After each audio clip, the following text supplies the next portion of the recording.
Merhaba arkadaşlar. Doki Doki'ye kaldığımız yerden devam ediyoruz. En son şu zil çalarken eee, kalmıştık.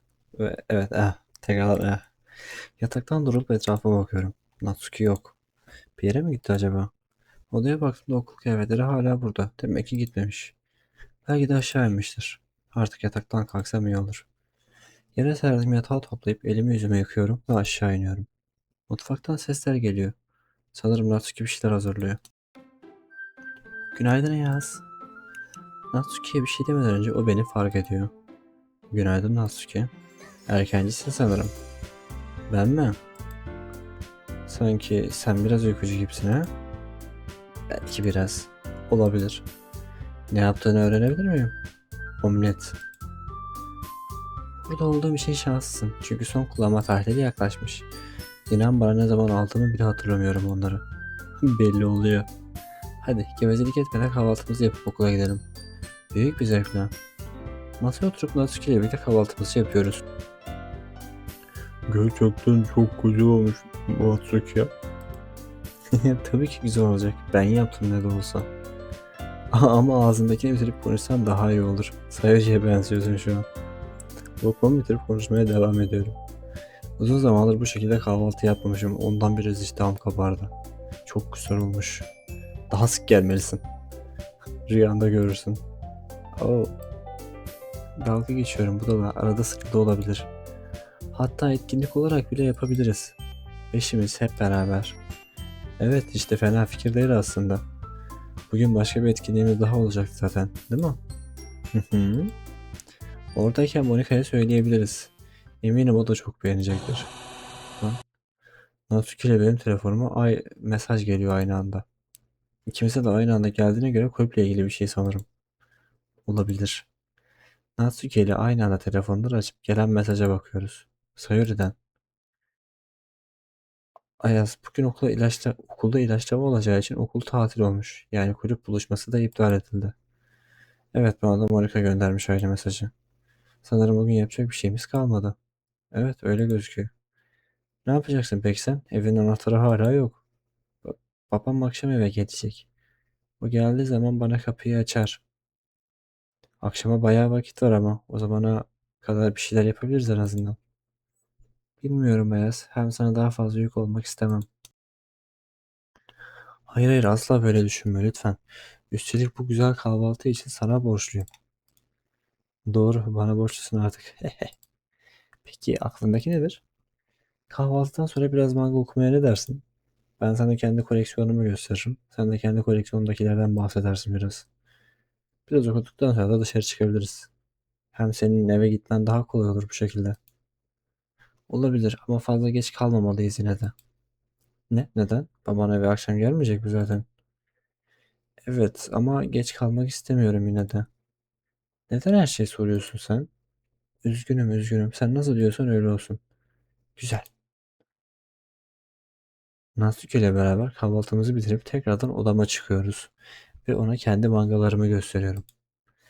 Neyse ki diğerlerini kaldırmıştım ve rezil durumuna düşmedim. Kim bilir neler varmış acaba. Her neyse, Natsuki mangalardan bir tanesini seçiyor ve okumaya başlıyoruz. 2 saat sonra. Natsuki ile manga okumayı bitiriyoruz ve Natsuki üstünü değiştirdikten sonra dışarıya bir şeyler yemek için çıkıyoruz. İşte burası. Güzel olduğuna eminsin, değil mi? Kesinlikle. Gayet güzel ve uygun bir yer. Eskiden ara sıra buraya Sayuri ile gelirdik. Okey, hadi gidelim o zaman. Müzik her seferinde sanki oyun baştan başlıyormuş gibi bir daha başlıyor Natsuki'nin sahnelerinde. Natsuki heyecanlı bir şekilde içeri giriyor ve ben de arkasından onu takip ediyorum. Boş bir yere oturup garsonun gelmesini bekliyoruz. Hoş geldiniz hanımefendi ve beyefendi. Ne alırdınız acaba? Menünüz var mı acaba? Gerçi Natsuki öyle konuşmadı, neyse. Elbette, şöyle buyurun. Garson bir menü veriyor ve ikimiz de bakmaya başlıyoruz. Acaba ne alsak? Hamburger ve kola. Ben de bir çörek ve portakal suyu alayım. Garson siparişleri yazıyor. Birazdan gelmiş olur efendim. Başka bir arzunuz var mıdır? Hayır teşekkürler. Garson uzaklaşıyor ve siparişlerimizi hazırlamaya başlıyorlar. Natsuki? Hı? Babam bugün akşam gelecek demiştin. Tam olarak ne iş yapıyor acaba? Şey işi yapıyor. Natsuki bir şeyler demek için düşünüyor. Açıkçası seni ilgilendirmez. O pekala. Dur, anlamaya çalışıyorum. Yani babam işiyle ilgili konuşmayı sevmez ve bana da çok şey söylemiyor. Nasıl bir tepki, nasıl bir ses tonuyla okuyacağımı şey yapamadım. O yüzden söyleyecek bir şey yok aslında. Duygu karmaşası yaşıyorum şu an. Az önce kızgın bir şekilde söyledi fakat sonrasında gayet normal bir açıklama yaptı. Gayet iyi anlıyorum seni. Bizimkiler de işle ilgili pek bir şey söylemiyor bana. Hatta 2 yıl öncesine kadar ne iş yaptıklarını bile bilmiyordum. Dürüst olmak gerekirse hala tam anlamıyla bilmiyorum ama olsun. Anlayabileceğini sanmıyorum. Mırıldanıyor içine. Natsuki sessizce içinden bir şey söylüyor fakat anlamıyorum. Ne dediğini soracağım esnada garson siparişlerimizi getiriyor ve yemek yemeye başlıyoruz. Natsuki ile yemeğimizi bitirdikten sonra dışarı çıkıp dolaşmaya başlıyoruz ve bir kitapçıya girip kitap bakıyoruz. Natsuki ile beraber. Daha doğrusu manga satan bir dükkana giriyoruz. Farkına varmadan geçen saatler sonrası. Nasıl bir manga bakıyorlarsa artık. Hayır olamaz, karanlık çökmüş. Natsuki üzgün bir şekilde telefonu açıyor. Telefona bakarak donup kalıyor. Ne düşünüyor acaba şu anda? Üzücü bir mesaj falan mı aldı ya da bir şey mi oldu? Natsuki, sen iyi misin? Evet, iyiyim. Sadece babamdan bir mesaj gelmiş. Bu akşam eve gelmeyecekmiş. Çok üzgünüm Natsuki. İstersen bu akşam da bende kalabilirsin. Gerçekten mi? Natsuki bunu söylerken biraz daha mutlu olmuş gibi. Evet, elbette. Arkadaşlar bunun içindir, değil mi? Doğru, arkadaşlar. Ayrıca istersen bugün yiyecek bir şeyler için malzeme alabilirim. Tabii sen yaparsan. Elbette yaparım. Yani çok ısrar ediyorsan. Anlaştık o zaman. İstersen sen eve doğru git. Ben marketten bir şeyler alıp geleyim. Ben de seninle gelebilirim. Biliyorum ama yol biraz uzun sürer bu şekilde. İkimizin birden yorulmasına gerek yok. Problem değil Ayaz. İlk defa yürümeyeceğim. Lütfen bunu bana bırak. Ben hallederim. Natsuki'nin yorulmasını istemiyorum ama çok ısrar ediyor. Peki inatçı şey. Nasıl istersen. Ben mi inatçıyım? Birazcık. Teşekkür ederim. Evde görüşürüz. Tamamdır, görüşürüz. Natsuki ile ayrılıyoruz ve o eve doğru gidiyor. Ben de markete doğru gitmeye başlıyorum. Az kaldı. Birazdan orada olurum. Şunun metin hızını biraz kısacağım. İlerlemeye devam ederken arkamdan birisi geliyor. Selam Ayaz. Akşam akşam ne güzel tesadüf böyle. Beklenmedik şeyler haftası bu hafta sanırım. Selam Monika. Sanırım öyle. Gece gece ne yapıyorsun buralarda? Seni daha önce hiç bu tarafta görmemiştim. Markete gidiyorum. Yemek yapacak bir şeyler almak için. Pek sık gitmiyorum gerçi. Ondan daha önce denk gelmemiş olabiliriz. Kendi yemeğini mi yapıyorsun? Evet, sen yapmıyor musun yoksa? Tabii ki yapıyorum Ayaz. Sadece söyledi kendine yemek yapmadığını ve genelde dışarıdan söylediğinden bahsetmişti. Ha, benim hakkımda. O yüzden garipsedim biraz. Aslında Sayori'nin dediği doğru. Genelde kendim yemek yapmıyorum. Yemek konusunda iyi olduğum söylenemez. Öyle mi? İstersen yardım edebilirim sana. Monika ne kadar da yardımsever birisi. O kadar şeyle uğraşıyor ve ona rağmen insanlara yardım etmekten çekinmiyor. Teşekkürler Monika. Reddedemeyeceğim bir teklif ama Natsuki yapacak zaten bugün. Yoksa zaten yemeklik almak için dışarı çıkmıyorum ben. Natsuki seninle mi? Evet, dün geldi hatta etkinlikten sonra. Siz farklı yerlere doğru gitmişsiniz diye hatırlıyorum ama yanlış mıyım? Doğru, ikimiz de evimize doğru gittik. Sonrasında Natsuki mesaj attı bana. Söylediler almış numaramı. Anahtarını kaybettiği için gidecek bir yer arıyordu. Ben de müsait olduğumu söyledim. Zavallı Natsuki. Peki bugün neden birlikte kalıyorsunuz hala? Sormamca sakınca yoksa tabii. Natsuki'ye yardım edebileceğim bir konu varsa yardım etmek isterim. Tabii ki sorun yok Monika. Onun iyiliğini istediğine eminim. Bugün için konuşacak olursak aslında evine gidecekti. Babası bu akşam gelecekmiş ama sonradan işi çıktığı için gelmemiş sanırım. Ondan dolayı tekrardan benimle kalmasının bir sorun olmayacağını söyledim. Çok ilginç. Monika sanki doğruyu söylemiyormuşum gibi tepki veriyor. Ya da ben öyle bir hisse kapıldım belki de. Nedir ilginç olan? Ayaz, Natsuki'nin babasını az çok tanıyorum ve her gün evine gidiyor. Hatta vardiyalı olarak çalıştığını söylemişti Natsuki bana. Bir hafta sabah, bir hafta akşam işe gidiyor. Hafızam beni yanıltmıyorsa ki asla yanıltmaz. Bu hafta akşamları evde diye biliyorum. Bilmiyorum, bana pek bir şey söylemedi babasıyla ilgili. Hatta hiçbir şey söylemedi. Babasıyla ilgili olan durumu anlatmadı mı yani? Hayır, anlatmadı, ne durumu var ki? Üzgünüm Ayaz. Maalesef bunu söyleyemem sana. İnan çok isterdim. Seni ne kadar çok sevdiğimi biliyorsundur. Ee, hayır. Ama buna rağmen sana söyleyemem maalesef. Bunu Natsuki ile kendin konuşman daha iyi olacaktır. Ya da onun sana anlatması için zaman verebilirsin. Hatta beni dinlersen Natsuki'ye benim yanıma gelmesini söyle bence. En iyisi o olur onun için. Okul tatil olduğu için programında bayağı boşluk açıldı zaten. Çekinmesine gerek kalmaz. Monika, Natsuki'nin onun programının doluluğu ile ilgili söylediklerini biliyor sanırım. Ama bu nasıl olabilir ki? Böyle bir şey Monika'ya söyleyeceğini sanmıyorum. Yani eğer öyle bir çekincesi varsa tabii. Herkes çok dolu olduğum için çekinebiliyor bazen. He. Hmm.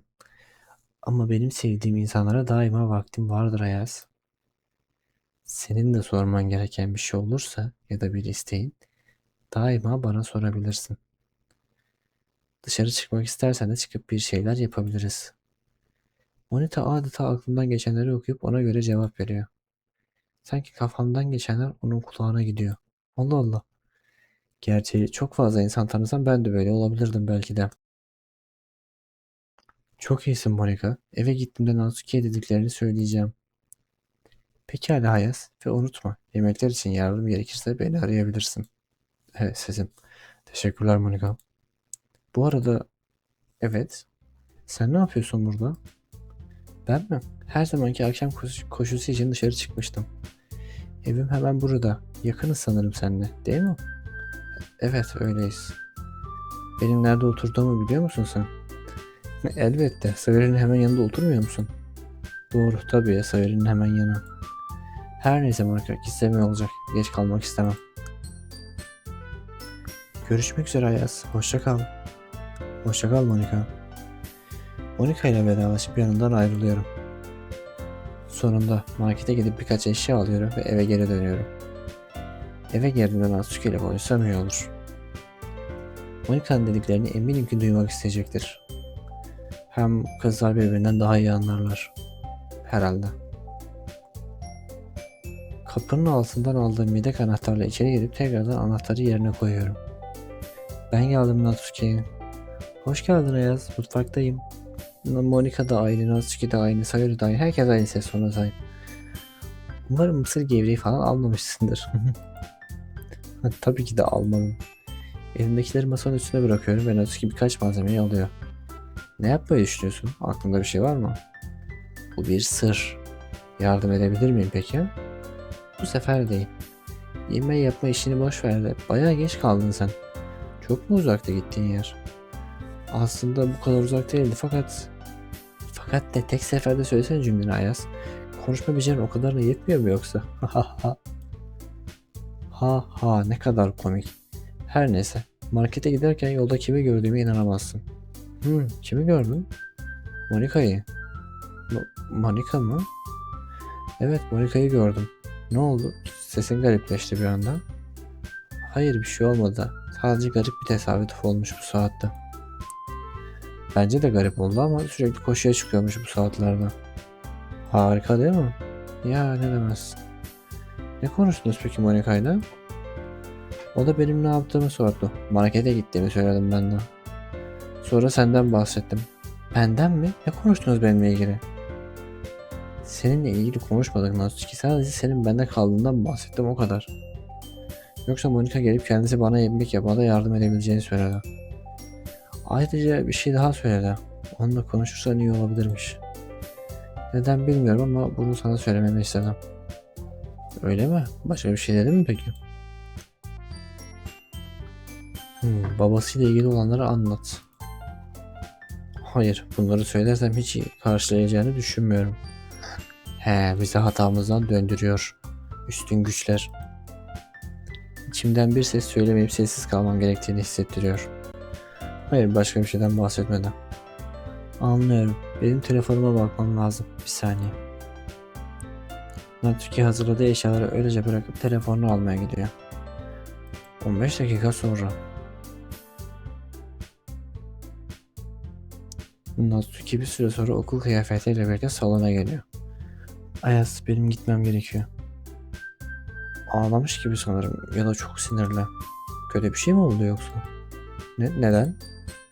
Monika ile konuştum. Ne dedi peki sana? Seni ilgilendirmiyor geri zekalı. Hey Natsuki. Natsuki anlamadığım bir şekilde öfkeyle benim yanımdan geçip hızlıca dışarı çıkıyor. Salonda öylece mal gibi kalıyorum. Arkasından gitmeli miyim? Ama ne diye gideceğim ki? Ne diyebilirim ki ona? Merak ettiğimi söylesem çok daha yanlış anlayabilir ve daha kötü olabilir her şey. Neden bilmiyorum ama onu önemsiyorum. Garip bir şekilde farklı hissediyorum şu an. Bir şey eksilmiş gibi, yarım kalmış gibiyim. 2 günde ne oldu bana böyle? Hiçbir şey yapmadan da duramam ama. En azından mesaj atsam iyi olur. Onu önemsediğimi anlar. Selam Natsuki. Ne oldu bilmiyorum ama eğer istemeden bir şey yaptıysam üzgünüm. En kısa sürede tekrardan seninle konuşmak istiyorum. Bir şeye ihtiyacın olursa da her zaman arayabilirsin beni. Telefon elimden başım ağrıyor. Tekrardan. Hem de çok fazla. Geçen seferkinden daha fazla ağrıyor şu an. Ağrı kesici alsam iyi olacak. Biraz dinlensem iyi olur sanırım. Ama hayır, Natsuki'nin cevabını beklemeliyim. Başladı. Ne oluyor? Natsuki'den bir mesaj geldi. Beni okula çağırıyor. Bu saatte hem de.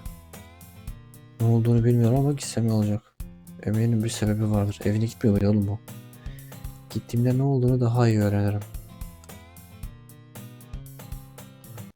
Sınıfa giriyorum ve içerisi bomboş. Natsuki. İşte gördüm, duvarın dibinde oturuyor. Oğlum müziğe ne oluyor? Çok ilginç. Ne işi var onun orada? Her şey çok garipleşiyor. Natsuki'nin yanına doğru ilerleyip onun yanına çöküyorum ben de. Natsuki? Burada ne yapıyorsun?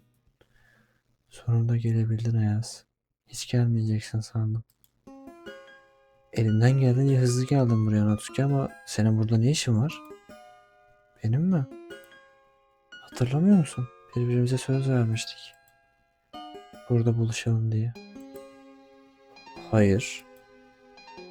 Olsun. Ne de olsa artık buradasın. Bunların hiçbir önemi yok. Burada kalabiliriz artık. Kimse bize zarar veremez burada. Ne zarar vermesi? Kimden bahsediyorsun Natsuki? Hep böyleydin değil mi Ayaz? Her şeyi fazla kurcalayan, sürekli soru soran.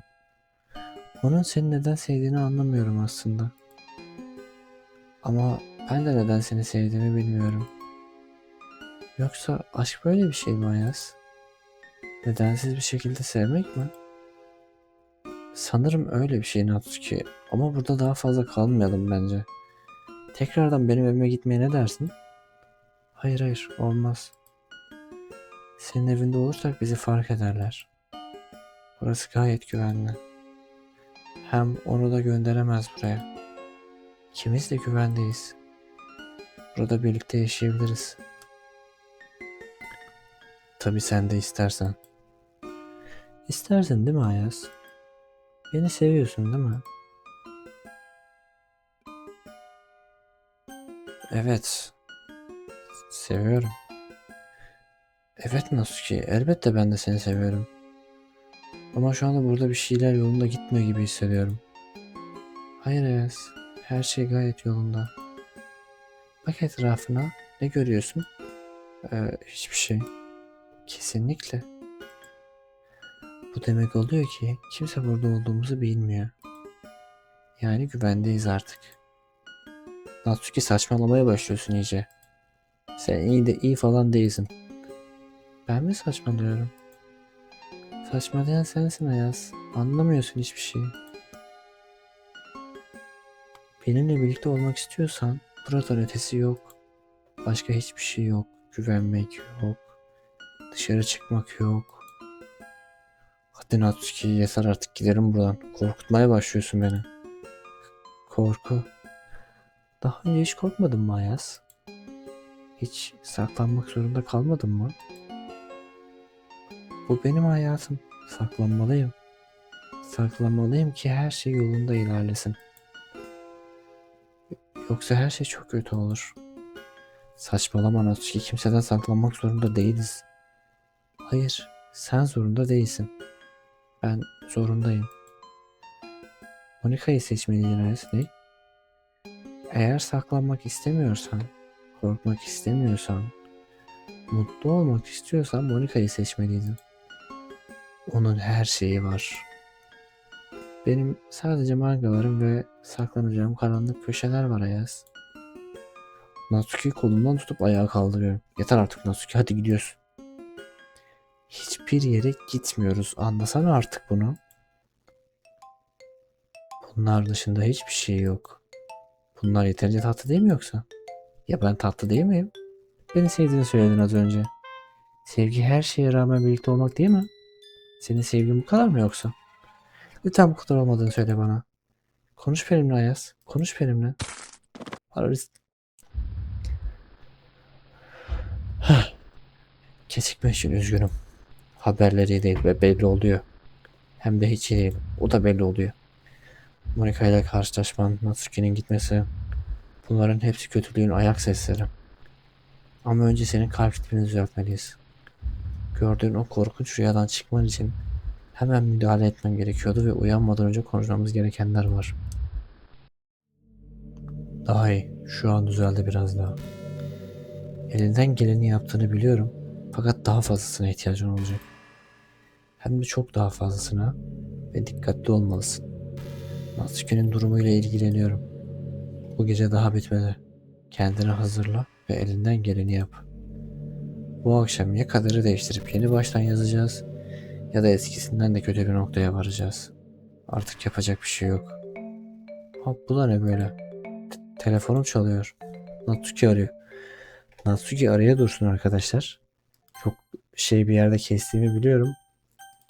Ama burada kesmek zorundayım çünkü saati görüyorsunuz. 03:35.